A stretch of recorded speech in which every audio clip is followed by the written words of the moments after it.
Aujourd'hui, cela fait exactement 1 an que Marceline est morte. Pascal Catelin et sa compagne ont accepté de nous recevoir chez eux. Pour ce père malentendant qui a du mal à s'exprimer, Marceline était un rayon de soleil quotidien. Ce jour-là, il a besoin de la voir.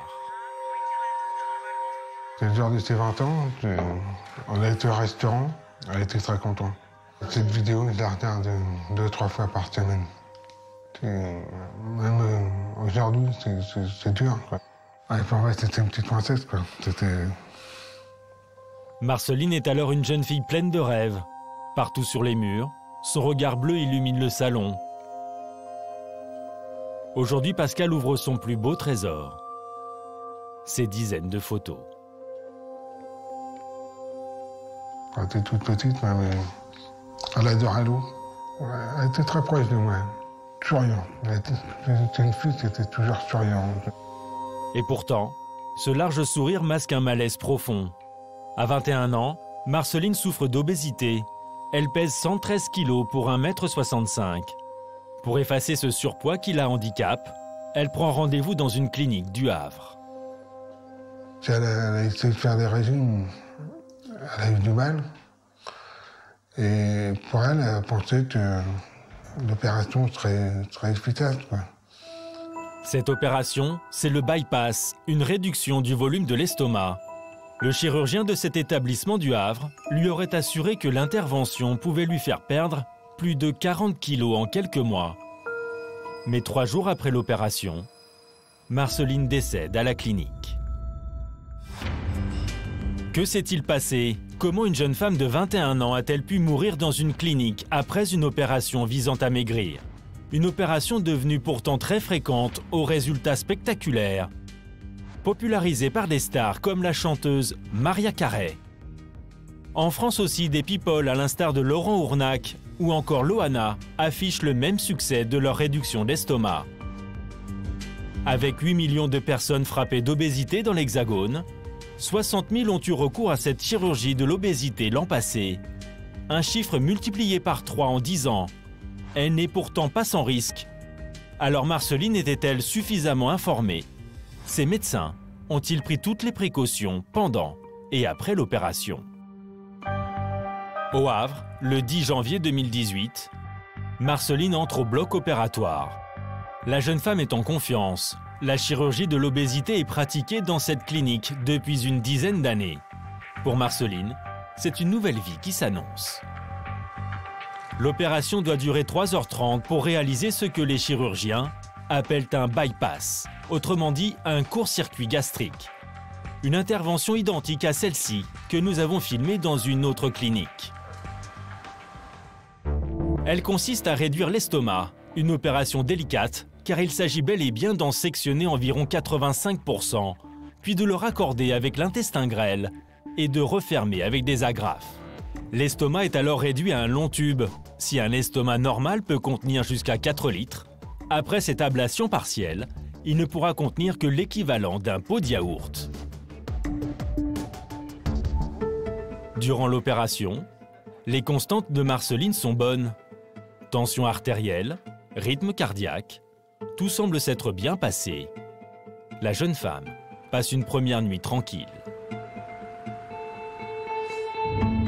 Mais dès le lendemain, quand son père Pascal est de retour à la clinique, Marceline commence déjà à l'inquiéter. Moi, quand je suis arrivé dans sa chambre, j'ai voulu lui parler. Elle ouvrait les yeux, elle refermait les yeux. Il n'y avait pas de conversation avec Marceline.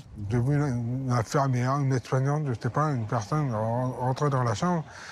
Et j'ai dit, ma fille, elle a mal, quoi. Elle se plaint. Elle m'a répondu, faut qu'elle bouge, faut qu'elle bouge. Et là, me parler dans ton sec comme ça, et me dire, faut qu'elle bouge. J'ai pas eu le courage de dire à la personne, attendez, faites quelque chose. Mais dans les heures qui suivent, l'état de la jeune femme ne fait qu'empirer. Le lendemain, le père de Marceline apprend la terrible nouvelle. Selon la clinique, elle aurait succombé dans sa chambre à une embolie pulmonaire, un caillot dans les poumons. Mais un détail troublant va attirer l'attention de Pascal Catelin et de la famille, à la découverte du corps. J'ai dit, c'est pas normal. Regarde la couleur de ta figure, tes oreilles, ton cou. Elle a un ventre gonflé. C'est bizarre. On a l'impression qu'elle a dû avoir une hémorragie. Alors que s'est-il passé durant ces 3 jours d'hospitalisation? Les parents de Marceline décident de déposer plainte contre X. Bon, je vous donne tout ça, merci Marielle. C'est Maître Thugo, une avocate spécialiste des affaires médicales, qui prend leur dossier en main. Finalement, tout de suite, on prend au sérieux des parents qui pensent que l'origine du décès de leur fille n'est pas l'origine qu'on leur a expliquée. Donc c'est un cas de décès, c'est évidemment pris extrêmement au sérieux et les suites vont être extrêmement simples, une autopsie, puis une enquête. L'autopsie est formelle. Une fistule est apparue après l'opération, une fuite de 3 mm au niveau de l'intestin.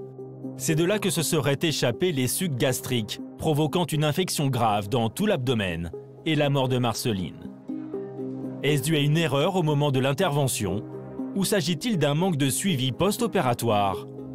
Dans tous les cas, le rapport de la clinique parlant d'embolie pulmonaire pourrait avoir caché les réelles causes du décès. Nous avons contacté les responsables de l'établissement pour en savoir plus sur les circonstances de la mort de la jeune femme. Ils n'ont pas donné suite. Plus tard, par téléphone, la réponse de la secrétaire du chirurgien est même très claire. Monsieur se refuse totalement à ce rendez-vous. Il n'est absolument pas du tout intéressé pour un reportage. Pas d'interview possible donc. Du côté de l'enquête au Havre, une information judiciaire a finalement été ouverte pour homicide involontaire. 16 soignants et le chirurgien ont été entendus par la police. Mais aucune mise en examen n'a été à ce jour prononcée. À la clinique du Havre, le chirurgien continue donc d'exercer. Il y travaille depuis 10 ans. Il y aurait pratiqué environ 1 millier de réductions d'estomac. Selon le ministère de la Santé, les complications graves suite à ce type d'intervention chirurgicale sont de l'ordre de 15%. Alors nous sommes allés rencontrer un spécialiste de la chirurgie de l'obésité à Paris. Gabriel, tu vas chercher la patiente, on va commencer l'intervention. Le docteur Jean-Yves Le Goff connaît bien les complications qui suivent l'opération bypass de l'estomac, en particulier celles qui ont été fatales à Marceline. Il y a surtout des fuites, puisque c'est tout le long on met des agrafes, il peut y avoir des fuites appelées fistules et qui inondent la cavité péritonéale, c'est-à-dire la cavité qui entoure le grêle, l'estomac, le foie, etc., et qui entraînent une infection gravissime. Et c'est pour ça qu'il faut les réopérer très très vite. Sinon, il peut y avoir des problèmes très importants avec mortalité. Ce risque grave est donc connu, mais Marceline n'a pas été réopérée. Malgré ses plaintes et ses douleurs, aucun examen n'aurait été pratiqué pour détecter ces éventuelles fistules. Au Havre, ce n'est pas la première fois que ce chirurgien et la clinique sont mis en cause. L'avocate des parents de Marceline défend d'autres dossiers de patients opérés avant, mais aussi après la jeune femme. Pour matérialiser très concrètement, ceux-ci sont en attente. Ce sont des cas quasiment identiques à Marceline, si ce n'est qu'il n'y a pas l'extrémité du drame du décès. Il y a 6 cas.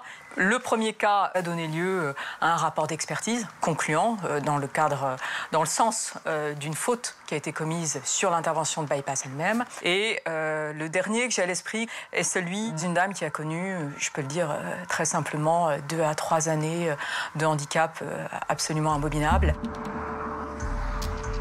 Cette dame habite elle aussi tout près du Havre. Le calvaire de Sandy a commencé dès les jours qui ont suivi l'opération bypass, avec des vomissements 40 fois par jour. Bizarrement, même le liquide et le mixé ne passent pas.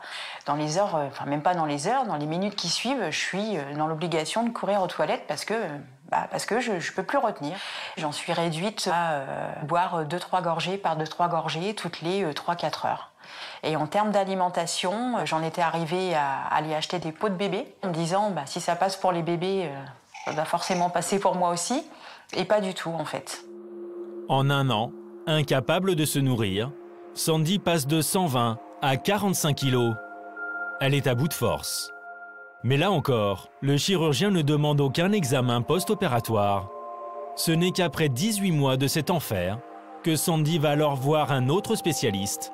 Il commande d'urgence une radio. On ingurgite donc un liquide de contraste. Ensuite, des clichés radio sont pris pour voir de quelle manière ce liquide est ingéré, digéré. Et le radiologue me dit, regardez là clairement, dans le petit sac qui vous reste d'estomac, on voit que le liquide est là et on voit simplement 2-3 petites gouttes qui descendent en fait. Mais c'est pas possible, vous avez aucune digestion, vous faites comment pour vous alimenter?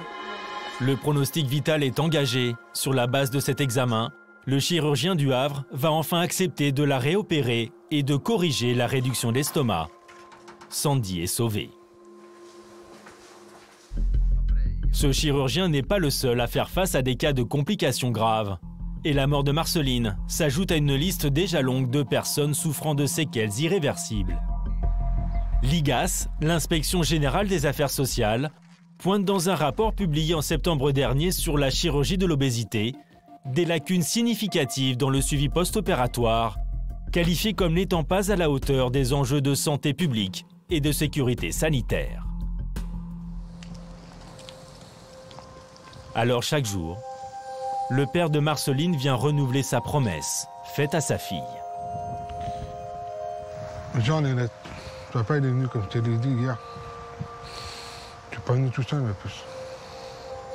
La promesse de tout faire pour que sa mort ne soit pas vaine. Mon combat, ce que je fais aujourd'hui, c'est pour pas qu'il arrive la même chose à ma fille. Je veux faire comprendre aux gens que les bas de passe, c'est peut-être bien pour maigrir, mais pour la santé, il faut regarder plus loin, quoi. C'est ça, avant tout, qu'il faut regarder.